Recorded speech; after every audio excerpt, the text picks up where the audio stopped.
नमस्कार। इस वीडियो में आपको एग्रीकल्चर बायोलॉजी कक्षा 12 की प्रायोगिक फाइल कैसे बनाते हैं इसके बारे में बताऊंगा कि कौन सी फाइल लेकर आनी है। एक रजिस्टर जैसी फाइल आती है वो लेनी है, या एक गत्ता अलग से आता है और पेज अलग से आते हैं वो फाइल। तो बायोलॉजी में जो फाइल का कवर या गत्ता अलग से आता है वो और पेज अलग से आते हैं वो फाइल ज़्यादा अच्छी रहती है। वो एक साइड से लाइनदार और एक साइड से वाइट होते हैं। उस फाइल में बायोलॉजी का प्रैक्टिकल बनाना ज़्यादा सुविधाजनक रहता है। तो ये पूरी फाइल एक साथ ये इसी वीडियो में पूरी फाइल कैसे कैसे बनानी है, कौन कौन से प्रैक्टिकल कैसे करने हैं, वो पूरा इसी एक वीडियो में बताया गया है।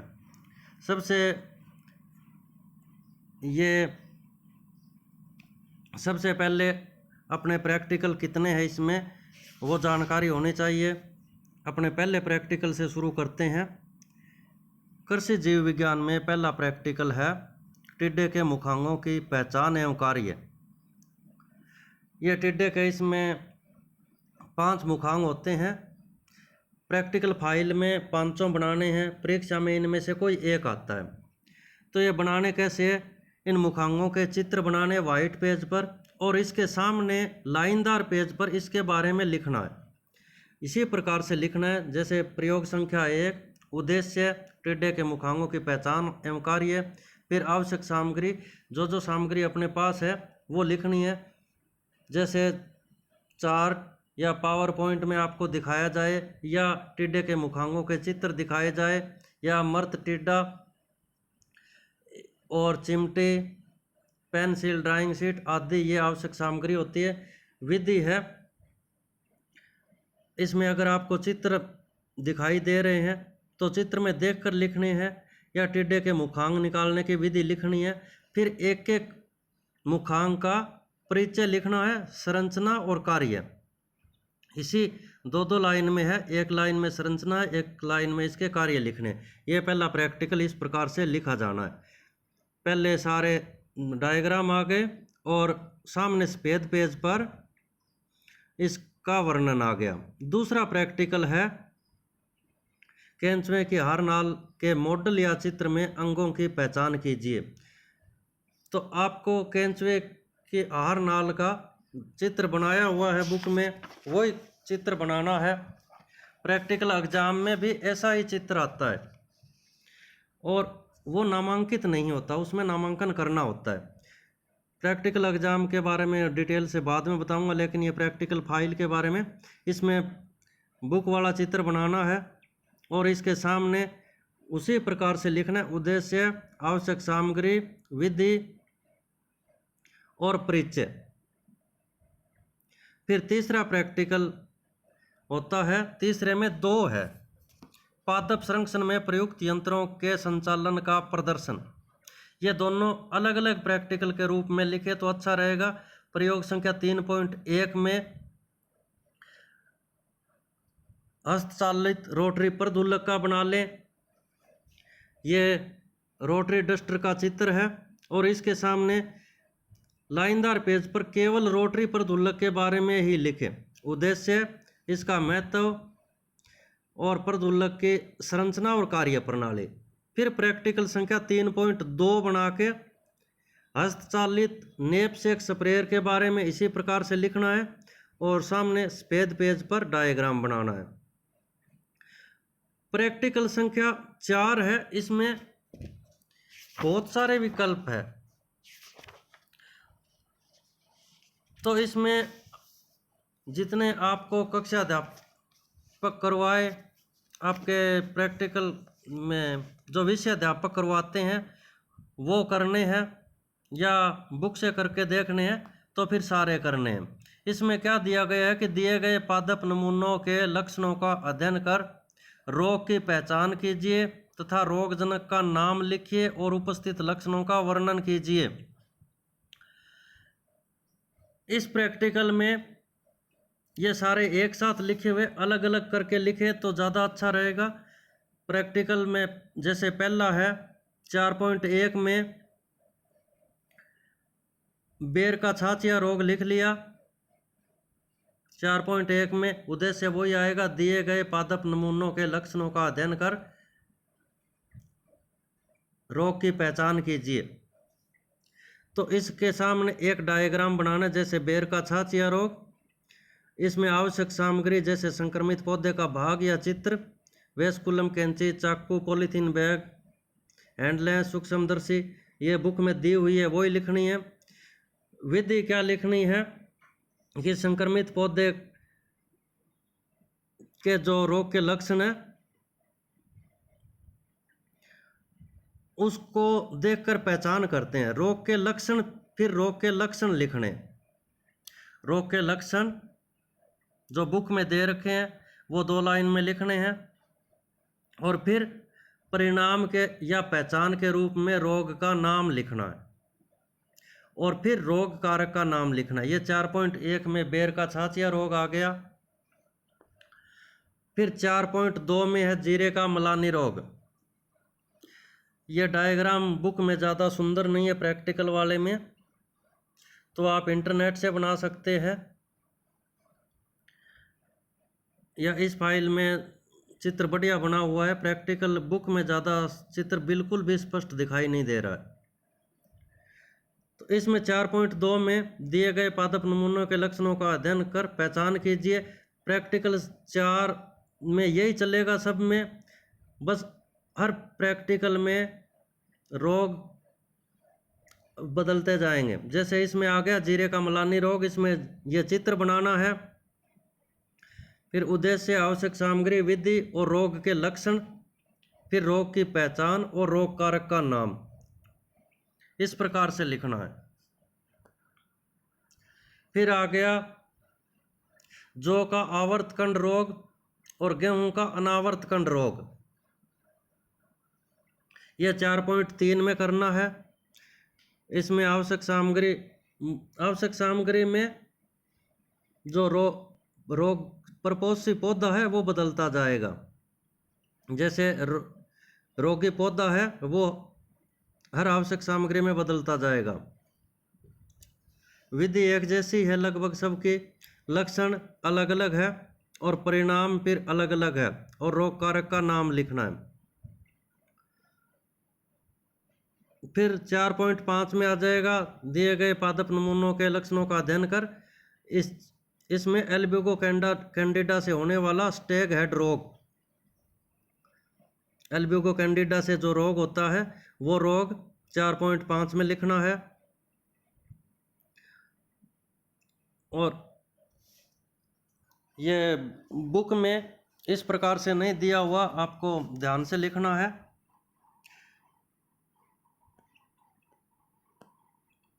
फिर 4.6 में सरसों वाला ही रोग है, सरसों का फफोला रोग। ये भी एल्ब्यूगो कैंडिडा से होता है।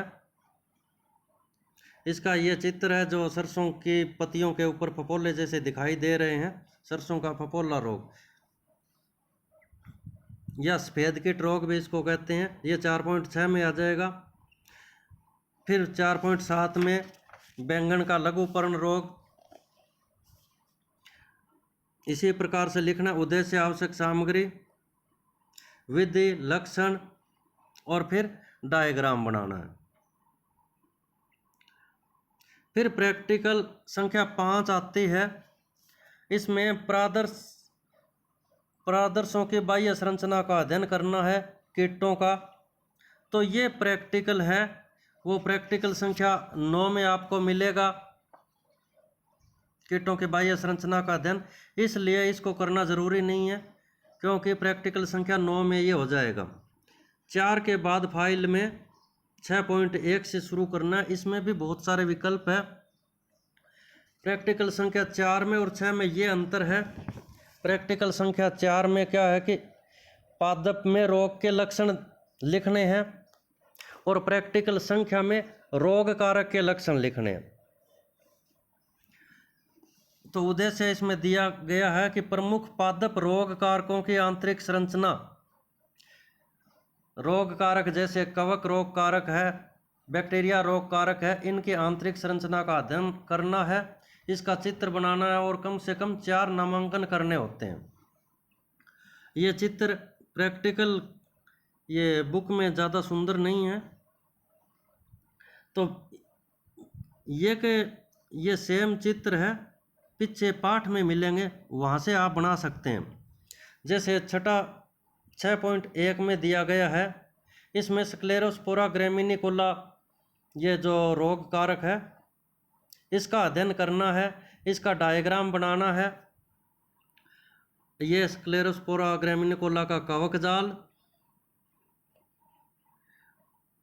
और ये इसका बीजाणुधानी और बीजाणुधानीधर और निषिक्तांड का डायग्राम है। इसी के बारे में लिखना है। उद्देश्य में, फिर आवश्यक सामग्री में विधि ज़्यादा लंबी चौड़ी नहीं लिखनी होती कि हैंड लेंस व सूक्ष्मदर्शी की सहायता से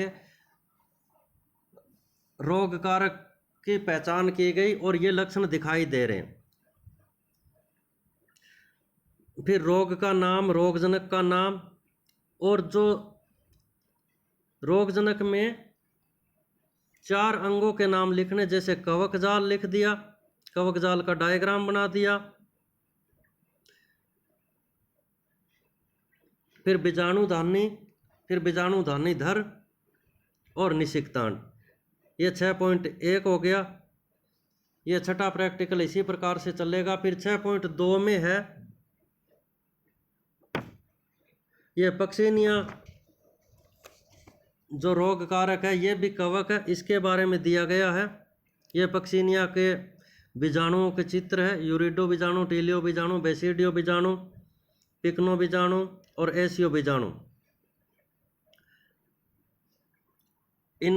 इन सभी का छोटा छोटा वर्णन करना है और रोग के लक्षण। इसी प्रकार 6.3 लिखना है।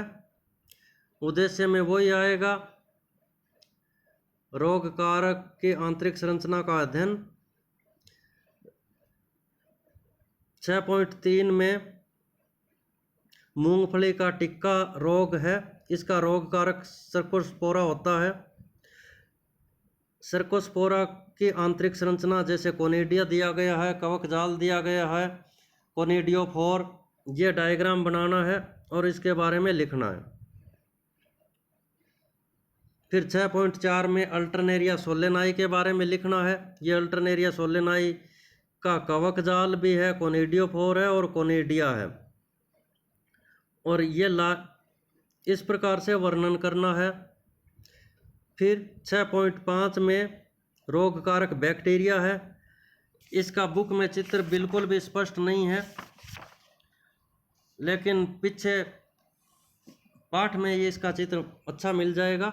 वो डायग्राम बनाना है और इसका वर्णन उसी बिंदुओं में करना है। उद्देश्य, आवश्यक सामग्री, विधि, लक्षण, रोग के लक्षण और रोग कारक के लक्षण, और रोगजनक का नाम, जेंथोमोनास ओक्सोनोपोडिस, पैथोवार, मालवी सीरम। फिर 6.6 में भिंडी का पीत शिरा मोजेक रोग, इसमें मोजेक विषाणु का चित्र डायग्राम है और इसका आगे वर्णन किया गया है। ये छठा 6.6 तक पूरा हो गया। फिर 7वां प्रैक्टिकल है, इसमें दिया गया है निमेटोड जनित रोग है, 4 रोग, उनके बारे में है कि दिए गए सजीव प्रारूप को पहचान कर निमेटोड जनित रोग, रोग के लक्षण, रोग कारक का वर्णन कीजिए। तो आपको चित्र मिल सकता है या सजीव रोग जैसे संक्रमित पौधा है वो भी देख सकते हैं आप। फाइल में कैसे लिखना है, इसमें 7.1 गेहूं का सेव रोग से शुरू करना है। फिर 7.2 गेहूं का टुंडू रोग, फिर 7.3 मूलगांठ सूत्रकृमि रोग और 7.4 गेहूं का मोल्या रोग। इस प्रकार से लिखना होता है, लेकिन प्रैक्टिकल फाइल में परिणाम है वो सबसे नीचे लिखा जाता है। उद्देश्य जो बुक में दिया गया वही लिखना है। आवश्यक सामग्री में संक्रमित पादप या पादप का भाग, फिर रोग कारक का चित्र मिलेगा ये। फिर जो स्लाइड बनाने वाली आवश्यक सामग्री है वो cover slip, slide, safranin, microscope, hand lens ये लिखने हैं। रोग के लक्षण लिखने हैं, फिर रोग का नाम लिखना है, फिर रोग जनक का नाम लिखना है और रोग जनक की पहचान और रोग जनक का चित्र। अब ऊपर है ये गेहूं का सेव रोग का डायग्राम है गेहूं वाला, और ये रोग जनक है उसका डायग्राम है एग्विना ट्रिटिसाई। दोनों के चित्र बनाने हैं और दोनों के बारे में लिखना है। फिर 7.2 में आ जाएगा गेहूं का टुंडू रोग। इसमें भी एग्विना ट्रिटिसाई रोगजनक होता है और रोग के लक्षण थोड़े से अलग है। इसमें रोगजनक दो होते हैं, रेथाइबैक्टर ट्रिटिसाई और एग्विना ट्रिटिसाई। इस प्रकार से 7.2 लिखना है। फिर 7.3 में मूलगांठ सूत्रकृमि रोग है। पहले रोग के लक्षणों का डायग्राम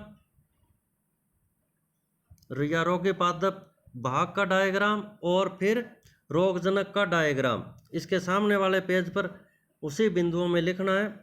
उद्देश्य, आवश्यक सामग्री, रोग के लक्षण, रोग का नाम, फिर रोगजनक का नाम और रोगजनक की पहचान। फिर गेहूं का मोल्या रोग, ये गेहूं का मोल्या रोग का डायग्राम है और रोगजनक का हेटेरोडेरा का डायग्राम इसके सामने उसी बिंदुओं में लिखना है। उद्देश्य, आवश्यक सामग्री, रोग के लक्षण, रोग का नाम, रोगजनक का नाम और रोगजनक की पहचान। ये 7वां प्रैक्टिकल में 7.1 से 7.4 तक है। फिर 8वां प्रैक्टिकल है, इसमें उद्देश्य आएगा कीटनाशी और रोगनाशी रसायनों के विलयनों में सांद्रता की गणना करना। ये 3 सवाल है न्यूमेरिकल वाले आंकिक प्रश्न, ये तीनों ही करने हैं और इसमें लिखना है उद्देश्य, फिर सिद्धांत, फिर सूत्र लिखना है और फिर परिणाम लिखना है। इस प्रकार से 8.1 में पहला आंकिक प्रश्न आ जाएगा, या ये जो क्वेश्चन है वो खुद बना सकते हैं या बुक वाले भी लिख सकते हैं, या इसके आधार पर थोड़ा बहुत चेंज कर सकते हैं। ये 8.2 का है, इसमें क्वेश्चन कम ज़्यादा भी बना सकते हैं। फिर प्रैक्टिकल संख्या 9 है, ये स्पोर्टिंग में आते हैं, प्रादर्श है, लेकिन लिखना इसमें भी है, प्रैक्टिकल फाइल में ये बनाना है। 9.1 में है विषाणु, जीवाणु, फाइटोप्लाज्मा जनित रोग प्रादर्शों का अध्ययन।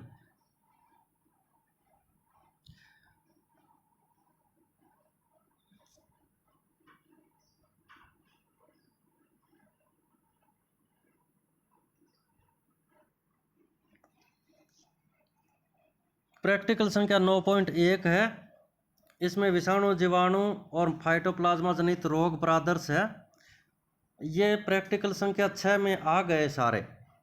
विषाणु द्वारा उत्पन्न होने वाले रोग जैसे भिंडी का पित्तशिरा मोजेक रोग, जीवाणु से उत्पन्न होने वाले रोग और फाइटोप्लाज्मा से उत्पन्न होने वाले रोग, ये 6 प्रैक्टिकल संख्या 6 में सारे आ गए। तो ये 9.1 के प्रादर्श ये प्रैक्टिकल फाइल में लिखना ज़रूरी नहीं है, पीछे लिखा गया है, इसका दोहरान करने की ज़रूरी नहीं है। इसलिए प्रैक्टिकल संख्या 9.2 के प्रादर्श है वो फाइल में लिखने हैं। सबसे ये इसका उद्देश्य मधुमक्खी, रेशम कीट, लाख कीट, दीमक के जीवन चक्र का अध्ययन।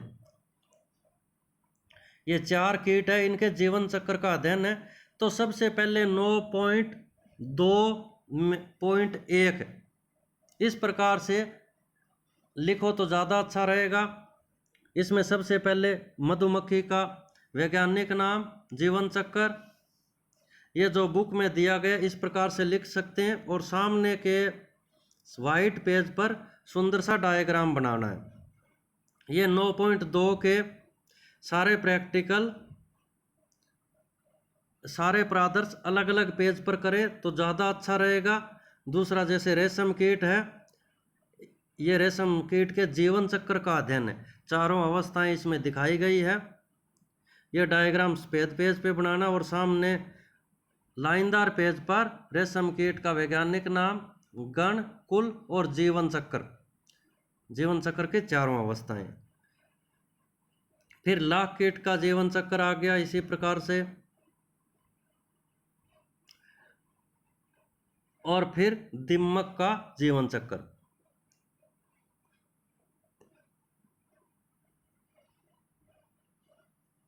नौ 9.2 इस प्रकार से करना है। फिर आएगा 9.3। प्रैक्टिकल संख्या 9.3 में प्रादर्श है सफेद लट, टिड्डा, सरसों का मोइला, फली छेदक और खपरा भृंग 5 है। इन कीटों के प्रादर्शों का अध्ययन करना है। इसमें जीवन चक्र का अध्ययन नहीं करना है, बाह्य पहचान लिखनी है। तो सबसे पहले सफेद लट है, इसकी ये बाह्य पहचान, सफेद लट का वैज्ञानिक नाम और इसका वर्गीकरण, फिर पहचान के लक्षण और विशिष्ट लक्षण।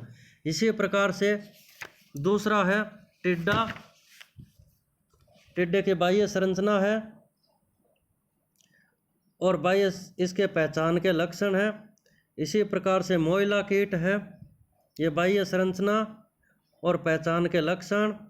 इसी प्रकार फल छेदक कीट की प्रोड और सुंडी, ये दोनों इनके बाह्य संरचना का अध्ययन। और खपरा भृंग, ये खपरा भृंग का डायग्राम, खपरा भृंग की लट और प्रोड दोनों, और इसके बारे में इसका वैज्ञानिक नाम, इसका वर्गीकरण, पहचान और लक्षण। इस प्रकार से 9.3 करने हैं। फिर 9.4 प्रादर्श में खाद्य मछलियों का अध्ययन आएगा। खाद्य मछलियाँ 5 है। सबसे पहले रोहू मछली, इसका डायग्राम बनाना है और इनके वर्गीकरण, सामान्य लक्षण और विशिष्ट लक्षण इस प्रकार से लिखना है। उद्देश्य आ गया खाद्य मछलियों का अध्ययन, फिर वर्गीकरण और विशिष्ट लक्षण। ये 500 मछलियों का इस प्रकार से लिखना है।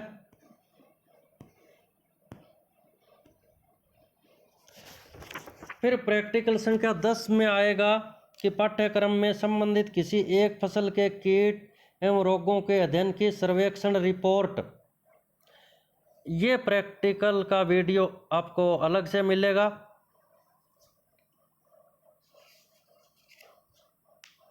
और केवल 10 प्रैक्टिकल फाइल में करने हैं, 9 प्रैक्टिकल की एक फाइल बनेगी और प्रैक्टिकल संख्या 10 है, उसकी अलग से फाइल बनानी है, उसकी अलग से वीडियो आपको मिलेगी। कोई भी जानकारी आपको लेनी हो तो कमेंट कर सकते हैं। धन्यवाद।